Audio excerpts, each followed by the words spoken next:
اعوذ باللہ من الشیطان الرجیم بسم اللہ الرحمن الرحیم اللہم صلی علی سیدنا مولانا محمد معدن الجود والکرم وآلہ وبارک وسلم.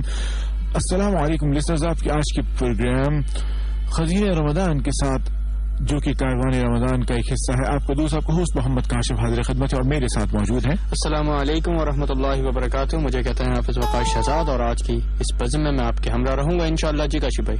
جی بالکل، آج کا پروگرام، آج کا خزینہ رمضان بھی سب سے پہلے خلاصہ قرآن سے مزین ہے، کیونکہ خلاصہ قرآن اس پروگرام کو منور کرنے والا وہ چراغ ہے جس کی روشنی میں ہم اپنی زندگیوں کو بہتر سے بہتر اور خوب سے خوب تر بنا سکتے ہیں. اور پھر اس کے بعد سراخوانی رسالت صلی اللہ علیہ وآلہ وسلم کا سلسلہ شروع ہو جائے گا اور مدحت رسول صلی اللہ علیہ وآلہ وسلم کا باب جب کھلے گا تو یقیناً آپ لوگ اس کی کیفیت میں ڈوب جائیں گے. لیکن ان کیفیات میں ڈوبنے سے پہلے میں آج کا سوال آپ کی گوش گزار کرتا چلوں. آج کا سوال یہ ہے کہ سید عالم صلی اللہ علیہ وآلہ وسلم کی اس اونٹنی کا نام آپ کو بتانا ہے جس پر بیٹھ کر سید عالم صلی اللہ علیہ وآلہ وسلم مدینہ تشریف لائے تھے. سبحان اللہ. سید عالم حبیب مکرم شفیع معظم نبی محترم صلی اللہ علیہ وآلہ وسلم کی اس اونٹنی کا نام جس پر بیٹھ کر سید عالم صلی اللہ علیہ وآلہ وسلم مدینہ تشریف لائے تھے آپ کو بتانا ہے. اس کے دو نام میں بتا دیتا ہوں، ایک ہے جمل اور ایک قصوہ. جمل یا قصوہ، ان دونوں میں سے کون سا نام جو ہے وہ درست ہے؟ اور یہ اب طریقہ کار آپ کو معلوم ہے طریقہ کار کہ موبائل کے رائٹ میسج آپشن میں جانا ہے، HOT ہاٹ ٹائپ کرنا ہے، اسپیس دینا ہے، اپنا نام، صحیح جواب اور اپنے شہر کے ساتھ سینڈ کر دینا ہے 82828282 پہ. اس کے علاوہ آپ ہمیں اس کے جوابات فیس بک کے تھرو بھی دے سکتے ہیں. فیس بک پہ ہمارا پیج ہے facebook.com/sadairu. آفیشیل پیج ہے، اس کو جوائن کیجیے اور اس پہ بھی آپ اپنے سوالات کے جوابات دے سکتے ہیں. بالکل ٹھیک ہے. فیس بک کے چہرے پر کتاب لکھی جاتی ہے. یہ کاشف بھائی یہ بڑا پیچیدہ سا سوال ہے. لوگ کہتے ہیں کہ ہم پیدائشی خوبصورت بھی ہیں. اس بات کو تو چھوڑ دیجیے کیونکہ لقد کرنا بنی آدم، اللہ تعالیٰ نے آدم کے کچھ کے چہرے کو جو ہے تکریم بخشی. اسی سے بہتر بتائیں گے. السلام علیکم مفتی صاحب. وعلیکم السلام ورحمۃ اللہ وبرکاتہ. مفتی صاحب، آپ کی کل غیر حاضری میں ہم نے یہ ایک چھوٹی سی، ہاں بالکل، جسارت، جرت یا گستاخی تو نہیں کہوں گا کیونکہ قرآن کی کا بیان جو گستاخی نہیں کہلاتا، تو بس جسارت اور جرت کی کہ تھوڑا سا، اور یہ جرتیں آپ کرتے رہیں گے مجھے نظر آ رہا ہے. نہیں، میں کروں گا انشاءاللہ اگر آپ کی سرپرستی حاصل رہی. بالکل بالکل، کیوں نہیں. اسٹارٹ کریں. بالکل. اعوذ باللہ من الشیطان الرجیم بسم اللہ الرحمن الرحیم. سب سننے والوں کو میری طرف سے السلام علیکم ورحمۃ اللہ وبرکاتہ. پہلے روز سے ہم نے درس خلاصہ قرآن میں پہلے پارے سے 5ویں پارے تک کا خلاصہ ذکر کیا اور گزشتہ روز ہمارے محترم بہت ہی معزز کاشف بھائی نے اپنے منفرد اور جامع معنی انداز میں 6 پارے کا خلاصہ ذکر کیا. یقیناً آپ نے پسند کیا ہوگا. آج ہم آگے چلتے ہیں 7ویں پارے میں. لسنر، 7ویں پارے میں جو پہلا رکوع مکمل ہوتا ہے تو دوسرے رکوع کے آغاز میں ایک بہت اہم مضمون اللہ ذکر فرماتا ہے. اللہ تعالیٰ ارشاد فرماتا ہے یا ایھا الذین آمنوا، اے ایمان والو، نہ حرام کرو طیبات ما احل اللہ لکم، ان پاکیزہ چیزوں کو جنہیں اللہ نے تمہارے لیے حلال فرما دیا. ولا تعتدوا، اور حد سے تجاوز نہ کرو کیونکہ اللہ تعالی حد سے تجاوز کرنے والوں کو پسند نہیں فرماتا. اور کھاؤ اس میں سے جو ہم تمہیں دیتے ہیں حلالن طیبہ، حلال اور پاکیزہ. یہاں پر یہ ایک بڑا اہم مضمون ذکر کیا گیا ہے کہ اللہ تبارک و تعالی جس چیز کو حلال فرمائے وہ قیامت تک کے لیے حلال ہے، اور اللہ تعالیٰ جس چیز کو حرام فرمائے وہ قیامت تک کے لیے حرام ہے. بندوں میں سے بجز تاجدار کائنات محمد عربی صلی اللہ علیہ وسلم کے کسی اور کو یہ حق حاصل نہیں کہ وہ اللہ کی حلال کردہ چیز کو حرام کرے یا اللہ کی حرام کردہ چیز کو حلال کرے. لہذا یہاں پر ہمیں یہ بات سمجھنی چاہیے کہ بعض اوقات ہم لوگوں میں بعض لوگ ہوتے ہیں کہ جو حلال چیزوں کو حرام سمجھنا شروع کر دیتے ہیں اور بعض اوقات حرام چیزوں کو حلال سمجھنا شروع کر دیتے ہیں اور لوگوں کو اس طرح کی چیزیں بتا بھی جاتے ہیں. تو یہ غلط روش ہے. قرآن ہمیں یہ سوچ اور فکر عطا فرما رہا ہے کہ جو حلال ہے بس وہ حلال ہے اور جو حرام ہے بس وہ حرام ہے، اور قیامت تک کے لیے اسے اللہ تعالیٰ نے حلال یا حرام فرما دیا ہے. کسی اور کو یہ حق حاصل نہیں ہے کہ وہ حلال کو حرام کرے یا حرام کو حلال کرے. اب حرام چیزوں کا جیسا کہ یہاں پر میں نے ذکر کیا کہ حلال کھانے کا حکم ہے اور حرام سے بچنے کا حکم ہے. تو سورہ مائدہ جو چل رہی ہے اس کی آیت نمبر 90 میں اللہ تعالیٰ فرماتا ہے یا ایھا الذین آمنو، اے ایمان والو، انما الخمر، بے شک شراب اور جوا اور بت اور جوئے کے تیر سب رجسن ناپاک ہیں، من عمل الشیطان، شیطان کے عمل سے ہیں، فاجتنبوہ لعلکم تفلحون، تم ان سے بچو تاکہ تم فلاح پاؤ. یہاں پر جو میسر، انصاب، ازلام کا ذکر کیا گیا ہے یہ عمومی طور پر ہمارے معاشرے میں نہیں پائے جاتے، لہذا ہم اس پر تو گفتگو نہیں کرتے، لیکن خمر پر ہم ضرور گفتگو کرنا چاہیں گے لسنرز کہ لفظ خمر اس کا اطلاق ہوتا ہے شراب پر، اور شراب ایک ایسی چیز ہے کہ جو انسان کی عقل کو معوف کر دیتی ہے، اس کے حواس کو معطل کر دیتی ہے، لہذا اللہ تبارک و تعالی نے شراب کو حرام فرمایا. اور یہ جو شراب ہے یہ عربوں کی گھٹی میں شامل تھی. کہا جاتا ہے، روایتوں میں ملتا ہے کہ جب شراب کی حرمت آئی تو اہل مدینہ نے اس قدر شراب بہائی یعنی ضائع کی کہ گویا مدینے کی گلیوں میں شراب کی نہریں جاری ہو گئیں، کیونکہ ہر گھر کے اندر مٹکے اور ڈرم جو ہے وہ شراب کے بھرے ہوئے رکھے ہوتے تھے. شراب کی جو حرمت ہے یہ منصوص ہے، یعنی یہ حرام قطعی ہے. اگر کوئی اس کی حلت کا قائل ہوتا ہے تو وہ دائرہ اسلام سے خارج ہو جائے گا. اور چونکہ اللہ نے انسان کو احسن التقویم بنایا، لقد خلقنا الانسان فی احسن تقویم، تو اس کی ایک تفسیر میں بڑی اہم بات میری نظر سے گزری کہ اللہ نے انسان کو خوبصورت شکل بنایا. وہ فرماتے ہیں اس طرح کہ اللہ نے اسے عقل کی نعمت عطا فرمائی. تو جو چیز عقل کو سلب کر لے یعنی شراب، تو شریعت مطہرہ یقیناً اسے حرام رکھتی ہے. ہمیں چاہیے کہ ہم اس سے بچیں.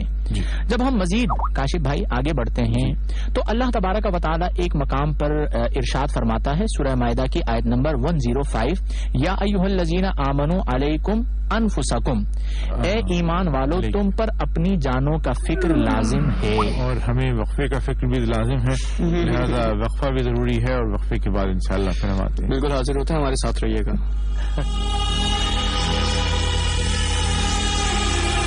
اس طرح جان ضائع نہیں ہوتی یا جان چھوٹتی نہیں، بلکہ آخرت کے عذاب میں جان پھنس جاتی ہے.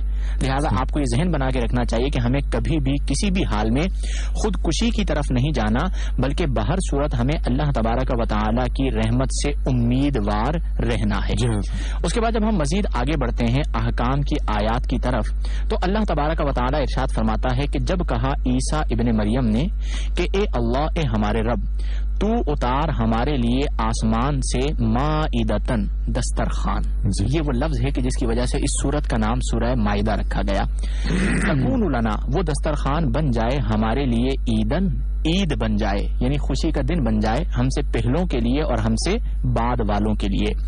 تو یہ دعا جب حضرت عیسیٰ علیہ السلام نے اپنی قوم کے لیے کی، عیسیٰ بن مریم علیہ السلام نے، تو اللہ تبارک و تعالی نے ان کے لیے دسترخوان اتارا.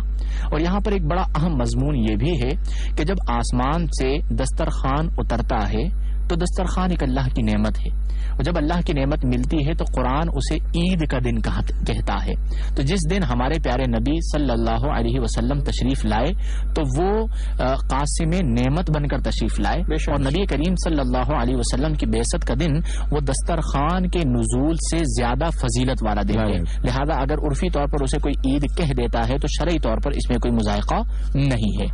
جب ہم مزید آگے بڑھتے ہیں تو اللہ تبارک و تعالی ارشاد فرماتا ہے کہ ان تعذبہم فانہم عبادک وان تغفر لہم فانک انت العزیز. حضرت عیسیٰ علیہ السلام کی جو دعا ہے کہ اے مولا، یہ تیرے بندے ہیں، اگر تو انہیں عذاب دے گا تو یہ تیرے بندے ہیں، اور اگر تو انہیں بخش دے گا تو بلا شبہ تو ہی سب پر غالب ہے. میں لسنرز کو یہ بتانا چاہوں گا کہ یہ دعا ہے حضرت عیسیٰ علیہ السلام کی، اور اس دعا کا ذکر نبی کریم صلی اللہ علیہ وسلم نے ایک موقع پر فرمایا. اور یہ دعا ذکر کرنے کے بعد راوی کہتے ہیں کہ تاجدار کائنات صلی اللہ علیہ وسلم نے اپنی امت کے لیے دعا کے لیے ہاتھ اٹھائے اور عرض کی کہ اللہم امتی امتی، اے اللہ میری امت میری امت. عیسیٰ علیہ السلام نے یہ تو کہا تھا کہ وہ تیرے بندے ہیں، بخش دے گا تو تیرے بندے ہیں، اگر عذاب دے گا تو غالب حکمت والا ہے. لیکن نبی کریم صلی اللہ علیہ وسلم نے صرف اتنے الفاظ کہے کہ اے اللہ میری امت فبکا، زور زور سے نبی کریم صلی اللہ علیہ وسلم رونا شروع ہو گئے. جبریل امین علیہ السلام حاضر ہوئے، عرض کی اللہ سلام ارشاد فرماتا ہے، اور اللہ ارشاد فرماتا ہے کہ آپ کو کس چیز نے آپ دیدہ کیا؟ تاجدار کائنات صلی اللہ علیہ وسلم فرماتے ہیں کہ اے جبریل، غم امت میں رو رہا ہوں. اللہ تبارک و تعالی جبریل امین علیہ السلام کو کہتا ہے کہ میرے محبوب صلی اللہ علیہ وسلم سے کہہ دیجئے کہ انا سنردیک فی امتک ولا تسوءک، کہ اے میرے محبوب صلی اللہ علیہ وسلم آپ آبدیدہ نہ ہوں، ان قریب ہم آپ کو آپ کی امت کے حق میں راضی کر دیں گے. تو اس کا مطلب یہ ہوا کہ ہمارے پیارے آقا صلی اللہ علیہ وسلم ہم سے کتنا پیار اور کتنی محبت کرتے ہیں، اس روایت سے ہمیں ظاہر ہو جانا چاہیے. اس کے بعد جب ہم مزید آگے بڑھتے ہیں، جہاں پر سورہ انعام شروع ہو چکی ہے، اس میں اللہ تبارک و تعالی ارشاد فرماتا ہے کہ ومن اظلم ممن افترى علی اللہ کذبا، کہ اور کون زیادہ ظالم ہے اس سے جس نے بہتان لگایا اللہ پر جھوٹا یا جھٹلایا اس کی آیتوں کو، بے شک فلا نہیں پائیں گے ظلم کرنے والے. تو یہاں پر اس بات کو ذکر کیا گیا کہ جس چیز کو اللہ نے بیان نہیں کیا، کوئی اس چیز کو اللہ کی طرف منسوب کر کے بیان کرتا ہے تو وہ بہت بڑا ظالم ہے. لہذا ہمیں چاہیے کہ ہم اس سے بچیں. جیسا کہ ہمارے ہاں بعض اوقات دینی اسلامی SMS کا سلسلہ ہوتا ہے، اور کاشف بھائی لوگ بغیر تحقیق کے، بغیر ریسرچ کے اور بغیر حوالہ جات کو دیکھے اللہ کی طرف منسوب کر دیتے ہیں، اور بعض اوقات جب ان پہ تحقیق کی جاتی ہے تو پتہ چلتا ہے کہ یہ جو روایت یہاں پر اس میسج میں بیان کی گئی ہے وہ درست نہیں ہے. تو یہ گویا کہ بہت بڑا ظلم ہے، اس میں خیال کرنا چاہیے. جب ہم تھوڑا سا مزید آگے بڑھتے ہیں تو اللہ تبارک و تعالی ارشاد فرماتا ہے سورہ مائدہ کی آیت نمبر سورہ انعام کی آیت نمبر 38 میں کہ وما من دابۃ فی الارض ولا طائر یطیر بجناحیہ الا امم امثالکم، اور نہیں ہے کوئی چلنے والا جانور زمین پر اور نہ کوئی پرندہ جو اڑتا ہے اپنے دو پروں سے، مگر وہ امتیں ہیں تمہاری مانند. نہیں نظر انداز کیا ہم نے کتاب میں کسی چیز کو پھر اپنے رب کی طرف اٹھائے جائیں گے. اس کا مطلب یہ ہوا کہ جتنی بھی مخلوقات ہیں انسانوں کے علاوہ، ان تمام مخلوقات کا خالق بھی وہی ہے جس کے حضور ہم سجدہ کرتے ہیں. ان تمام مخلوقات کو رزق وہی دیتا ہے جس کے حضور ہم جبین نیاز رکھتے ہیں، اور ان تمام کو بنانے والی ذات بھی اللہ کی ہے، اور قرآن میں ہر چیز کو اللہ تبارک و تعالی نے بیان فرما دیا ہے. اس کے بعد جب ہم تھوڑا سا آگے چلتے ہیں تو اللہ تبارک و تعالی ارشاد فرماتا ہے سورہ انعام کی آیت نمبر 48 میں کہ ہم نہیں بھیجتے رسولوں کو مگر مبشرین و منذرین، خوشخبری سنانے کے لیے اور عذاب جہنم سے ڈرانے کے لیے. وجہ کیا ہے لسنرز؟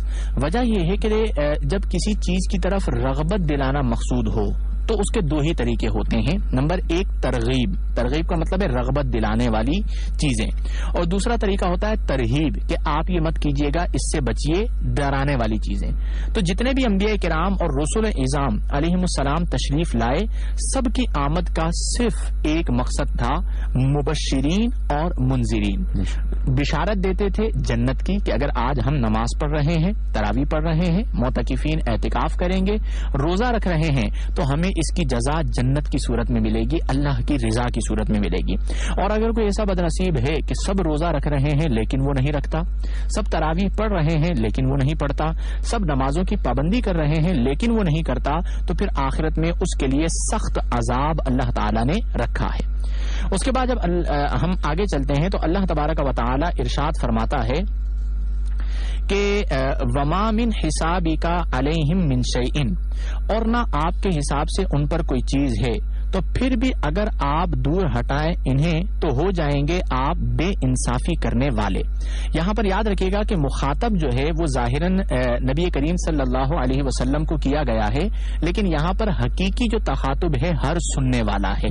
اور یہ تفاسیر میں اس چیز کو بڑی تفصیل کے ساتھ ذکر کیا جاتا ہے کہ بعض اوقات ظاہراً مخاطب نبی کریم صلی اللہ علیہ وسلم کی ذات ہوتی ہے، لیکن جو حقیقتاً تخاطب ہوتا ہے وہ امت کے لیے ہوتا ہے، قیامت تک آنے والے لوگوں کے لیے ہوتا ہے. ہے، کیونکہ کسی بھی نبی کی طرف ظلم کی نسبت جو ہے یہ بہرحال درست نہیں ہے. انبیاء ظلم سے اور ہر طرح کے صغیرہ کبیرہ گناہ سے معصوم ہوتے ہیں، اور اگر ان سے کوئی ظاہری اجتہادی خطا ہو بھی جاتی ہے تو اسے ہم لغزش کا نام دیتے ہیں، جیسا کہ حضرت آدم علیہ السلام کے حوالے سے قرآن ہی میں ذکر کیا گیا. جب ہم مزید آگے بڑھتے ہیں تو اللہ تبارک و تعالی ارشاد فرماتا ہے سورہ انعام کی آیت نمبر 72 میں کہ وَأَنْ أَقِيمُوا الصَّلَاةَ وَاتَّقُوهُ، اور یہ کہ صحیح ادا کرو نماز اور ڈرو اس سے، اور وہی ہے جس کی طرف تم جمع کیے جاؤ گے. یہ بڑا ایک اہم مضمون ہے کہ تحشرون، اللہ ہی ہے جس کی طرف تمہیں جمع کیا جائے گا، یعنی at the day of judgement سب کو اللہ تبارک و تعالیٰ کے حضور حاضر ہونا ہے، حاضری دینا ہے، اور وہاں پر تمام اعمال کا حساب دیا جائے گا. تو جب کسی انسان کو یہ فکر ہوگی کہ مجھے اللہ کی بارگاہ میں حاضری دینی ہے، اللہ تبارک و تعالیٰ کی بارگاہ میں اپنے تمام تر معاملات اور اپنی تمام تر معمولات کا جواب دہ ہونا ہے، تو وہ دنیا میں اپنے قدم پھونک پھونک کر رکھے گا کہ کہیں مجھ سے کوئی ایسا عمل نہ ہو جائے، کہیں میری زبان سے کوئی ایسی بات نہ نکل جائے کہ جو میرے رب کی ناراضگی کا سبب ہو اور آخرت میں میرے لیے وہ آزمائش بن جائے.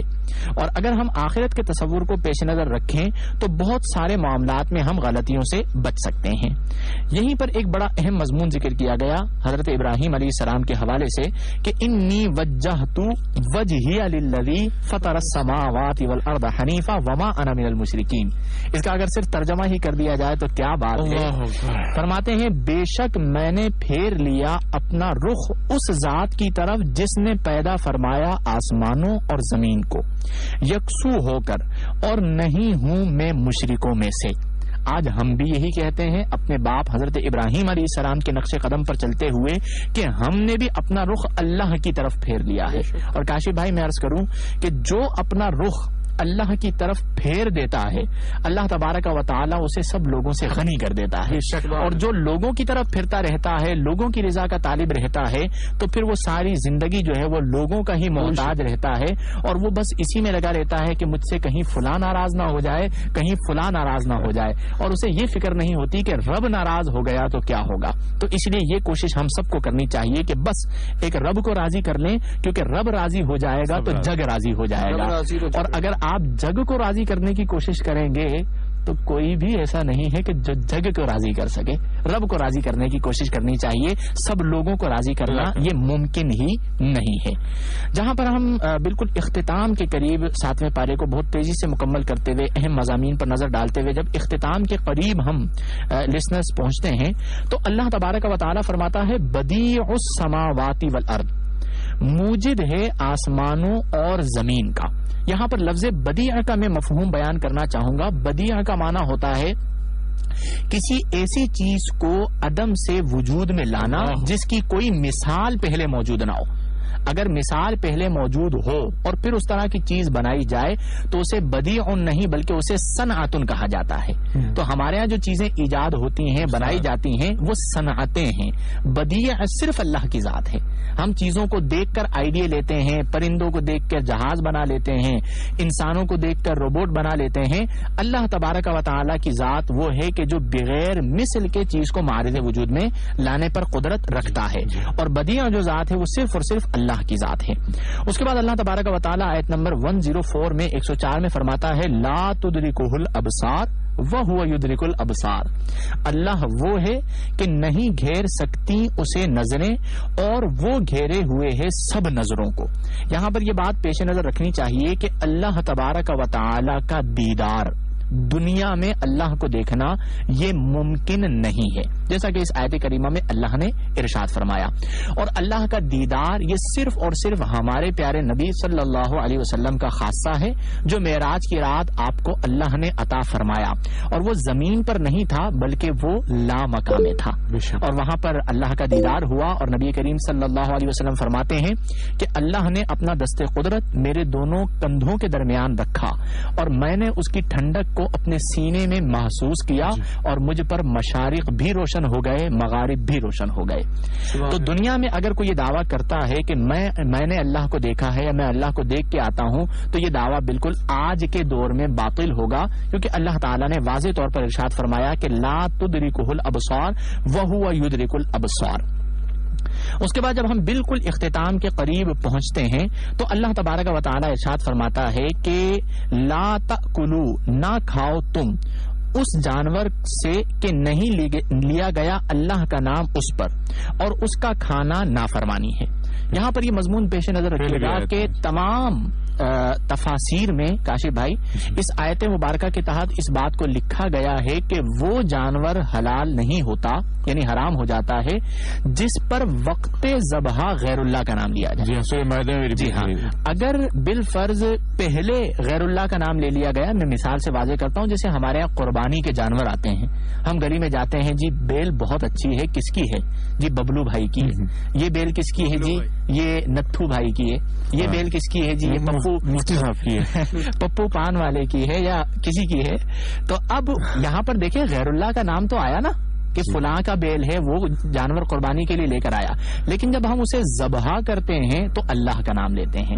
تو اسی طرح جہاں پر بھی ہم اولیاء کرام رضی اللہ تعالی عنہم کے ایصال ثواب کے لیے جانور ذبح کرتے ہیں تو ان پر بھی ذبح کے وقت اللہ کا نام لیا جاتا ہے۔ کسی کا عقیقہ ہوتا ہے، کچھ بھی ہوتا ہے، جی تو اس وقت بھی ذبح کے وقت جو ہے وہ اللہ تعالی کا نام لیا جاتا ہے، اس لیے وہ جانور حرام نہیں ہوتا بلکہ حلال ہو جاتا ہے۔ میرے خیال میں اس مضمون پر ہم اپنی بات کو مکمل کرتے ہیں، آگے 8ویں پارے کا آغاز ہوگا انشاءاللہ، اور بریک کا وقت بھی ہو گیا، اس سے بہت بہت آپ کا شکریہ، بہت شکریہ، تشریف لائے، اور انشاءاللہ گفتگو کو ہم آگے بڑھائیں گے ایک بریک کے بعد۔ انشاءاللہ بریک کے بعد حاضر ہوتے ہیں، ہمارے ساتھ رہیے گا۔